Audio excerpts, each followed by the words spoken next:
Anywho. Moving along.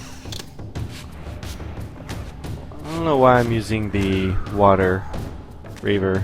Because we didn't see what... Oh, yeah, we did. Yeah, we did. It freezes. Oh, guys. no, I didn't actually show the charge attack effect of the water reaver, and I knew that these guys were going to be here anyways. This was actually pre-planned. That was actually so pre-planned I didn't know what the hell I was doing. But yeah, so basically I wanted to show off the attack. When you hit someone with a charged water reaver, they all freeze. It's pretty effing useful. I actually like this reaver more than many of them. I just don't like the charge attack of it, but I can live without that if it gives me a bunch of funny animations. Do you see what happens when you phantasmal? Yeah, I did see that. Or perforate carcass? Yeah, he like immediately cycles through 6 animations, but freezes during each of them. Right. So it looks like he's doing the robot. Awesome. Fantastic.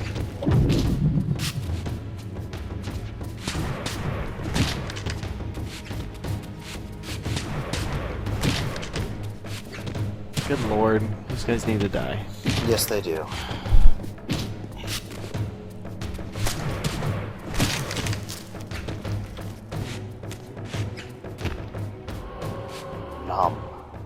Cool. So, that's done. Now, cutscene. This spirit vessel was shielded by layers of occult energy. There had to be some means to dispel this barrier. So this is the first time we've seen anything like this, and coincidentally, it's pretty much... Well, it's not the last shrine. The last shrine has something even more terrible that we have to do. But, man, what is up with these tentacles just freaking out like that? It's weird. Anyway, this is the first time we have to deal with the That's twice! What the hell? Anyway, again, this is the first time we actually have to deal with the receptacle thingy, spirit vessel, actually being shielded, or having some sort of effect we have to deal with. It's actually really simple to do for this one. In fact, it's just a shadow and light puzzle. Oh, good. I thought it was something complex and intriguing. No. You're just, once again, counting too much on this kind of thing. Now, you may notice there is a gargoyle above that. For some reason, apparently it broke. It never actually activates. These ones will, however. And apparently that room was pointless. But yeah, it's just one of these puzzles where all you have to do is activate the light and dark orbs.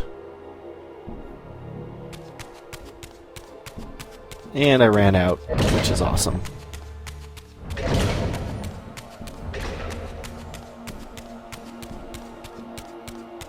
Maybe that's why maybe that's why that one's broken. Oh, it's definitely there for gameplay purposes. It's just, I don't know, I don't recall if it was broken in the Cain era. Might have been. That might have been why it, just another one of those things to keep Cain out. It's possible. Yes. So, what we now have is the ability to go up waterfalls using the Ice Reaver. I'm not even certain this waterfall was even here during Cain's time, which is weird enough, I guess. It was not. Yeah, I don't think it was. But I always thought it was a kind of clever way for you to transition there from Raziel. It actually makes a lot more sense than just jumping down the thing as Cain. It would have made more sense to jump down that thing as Cain if we had played this section as Raziel first. Why do you ask for so fucking much, huh? What can I say? I'm spoiled. But yeah, here's the final one. And somehow those two orbs changing their colors to the opposite gets rid of occult energy. Well, it's all occult energy, really. You just have a broad definition of occult, you Jesus freak. Well, this game has a broad definition of gameplay. Imperial Rending, I think that is the ground or air version of the hammer thing. Again, something I'm not going to use.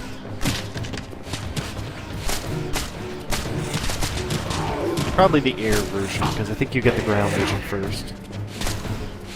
Yeah, you usually get the ground versions of everything first. Right.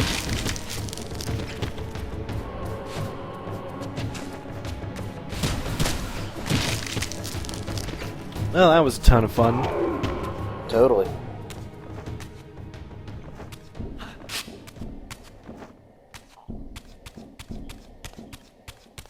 Raziel wigs out on the wall.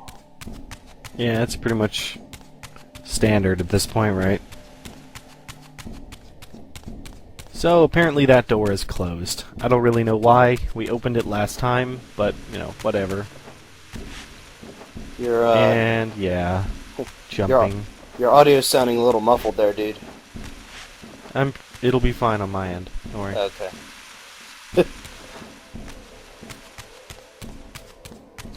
That's what the magic of editing is for. Right. Just making sure it doesn't go over to Skype. Or Audacity. Nah, it's fine.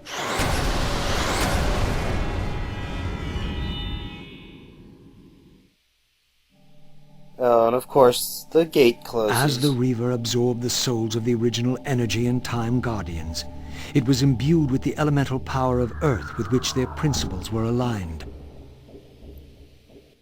So we finally have the Earth Reaver, which is both interesting and stupid as fuck at the same time. Interesting because it has a bunch of like mechanics that aren't really... well, that didn't help. Look how quick these go away. Yeah, great. You have to be pretty much perfect on your platforming in this section, or else it'll just be gone in less than 2 seconds, which is awesome. But no, it has a bunch of functionality which has... Oh, wow, that was lucky. Which has never really been in the Soul Reaver games before, but at the same time, it's kind of dumb. Like, yeah. The fact that those platforms just disappear like that is terrible. Yeah. It should definitely be a, That kind of ability should have been tested a little bit more, I think. Well, the funny thing is the fact that it's completely inconsistent as well. For example, later in Avernus, there's a section where you use the Earth Reaver, and those platforms stay permanently for the rest of the game. Yeah, because they hate us. Yeah.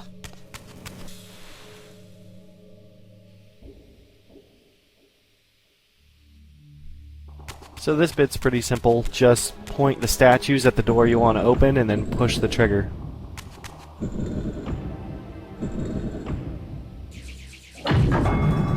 And we'll go over the rest of the functions of the Earth Reaver later. They all have unique uses, including a couple that we don't see until later levels, which are probably actually the most interesting things they actually even do with that Reaver.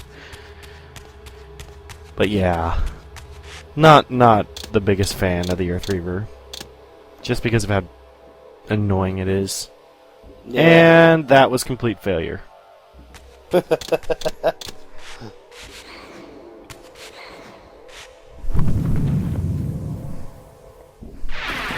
least I actually get these jumps pretty much every time.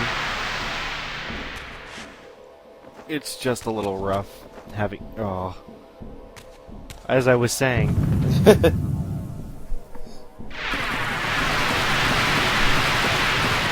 good thing is there were runs where I missed this like 7 times in a row. So, fuck, are you serious? Well, wow. That's 2.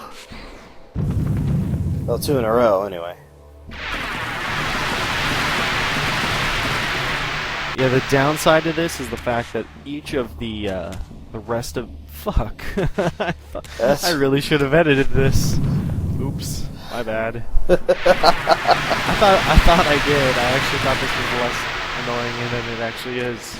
Awesome. We'll get it eventually. Another near miss. Yeah, but I'll take it. The unfortunate part of this is the fact that I think I still have to do it at least like 2 more times because of how terribly they position. Like, look at that. That's almost a blind jump. Yeah, leap of faith.